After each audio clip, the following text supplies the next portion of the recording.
ఈరోజు దేవుని వాగ్దానము, యెహోవా తన జనులను దర్శించెను. హల్లెలూయా. మీరు ఒంటరితనంలో ఉన్నారా? నిరాశలో ఉన్నారా? ఎవరూ మిమ్మల్ని పట్టించుకోవట్లేదా? దేవుడు మిమ్మల్ని దర్శిస్తారు. దేవుడు దర్శిస్తే అసాధ్యమనుకున్న కార్యం సాధ్యమవుతుంది.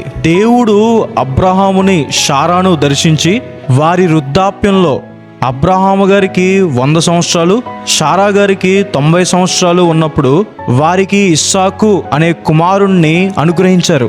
మీ జీవితంలో ఏది అసాధ్యం అనుకుంటున్నారు? దేవునికి అసాధ్యమైనది ఏదీ లేదు. ఆ ఉద్యోగం, వ్యాపారం, మ్యారేజ్, స్టడీస్, గర్భఫలం, దేవునికి సమస్తము సాధ్యము. దేవుడు తన ప్రజలను దర్శించి సమృద్ధితో నింపుతారు.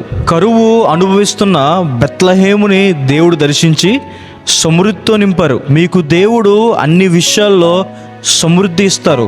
మీ ప్రతి అవసరాన్ని దేవుడు తీరుస్తారు.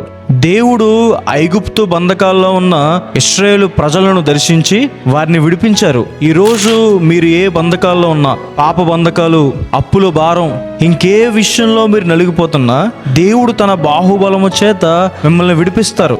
దేవుడు మిమ్మల్ని దర్శించి మహదైశ్వర్యంతో నింపుతారు.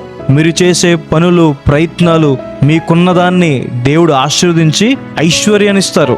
దేవుడు మిమ్మల్ని దర్శించి స్వస్థపరుస్తారు, సంపూర్ణ ఆరోగ్యాన్ని ఇస్తారు. దేవుడు మిమ్మల్ని దర్శించి తన కొరకు బ్రతికేవారిగా, తన ప్రజలుగా మారుస్తారు. దేవుడు మనల్ని దర్శించాలంటే మనం ఏం చేయాలి? ప్రార్థన చేయాలి. విశ్వాసంతో, పరిశుద్ధమైన ప్రవక్తనతో ఎదురు చూడాలి. మీరు ఒంటరి వారు కాదు, దేవుడు మిమ్మల్ని దర్శిస్తారు. ఈ వాగ్దానం విశ్వాసం ఉంచండి. ప్రార్థన చేసుకుందాం. సర్వశక్తిమంతుడా, జీవంగల దేవా, ప్రభువా, మీకు వందనాలు. ఇంతవరకు మమ్మల్ని కాపాడి ఈరోజు మీ సన్నిధిలో ఉండే భాగ్యాన్ని మాకు దయచేసినందుకు దేవా, ప్రభువా, మీకు వందనాలు.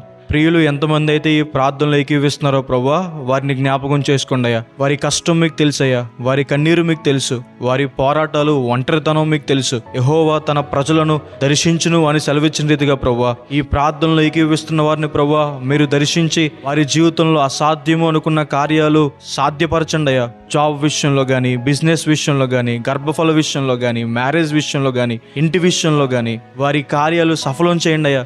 మీరు వారిని దర్శించి సమృద్ధితో నింపండియా. వారి ప్రతి అవసరం తీర్చండి ప్రభువా. మీరు వారిని దర్శించి వారి బంధకాల నుంచి విడిపించండి అయ్యా. పాప బంధకాలు కావచ్చు, అప్పుల భారాలు కావచ్చు, ఇంకే విషయాల్లో వారు నలిగిపోతున్నారో వాటి నుంచి విడిపించండి అయ్యా. మీరు వారిని దర్శించి ఐశ్వర్యంతో నింపండి అయ్యా. వారు చేసే జాబ్స్, బిజినెస్, స్టడీస్, వారికున్నది ప్రతిదాన్ని ఆశీర్వదించి ఐశ్వర్యంతో, స్వాస్థ్యముతో వారిని నింపండి అయ్యా. మీరు వారిని దర్శించి వారిని స్వస్థపరచండి అయ్యా. సంపూర్ణ ఆరోగ్యము, బలము వారికి దయచేయండి అయ్యా. మీరు వారిని దర్శించి మీ కొరకు బ్రతికే ప్రజలుగా వారిని మార్చండి అయ్యా. వారి ప్రతి కన్నీటిని తుడిచివేయండి అయ్యా. సంతోషము, సమాధానము వారికి దయచేయండి అయ్యా. మేము అడిగినవన్నీ పొందుకున్నామని నమ్ముచు ప్రభువా, యేసు నామమున వేడుకుంటున్నాం తండ్రి. Amen. God bless you. God bless India.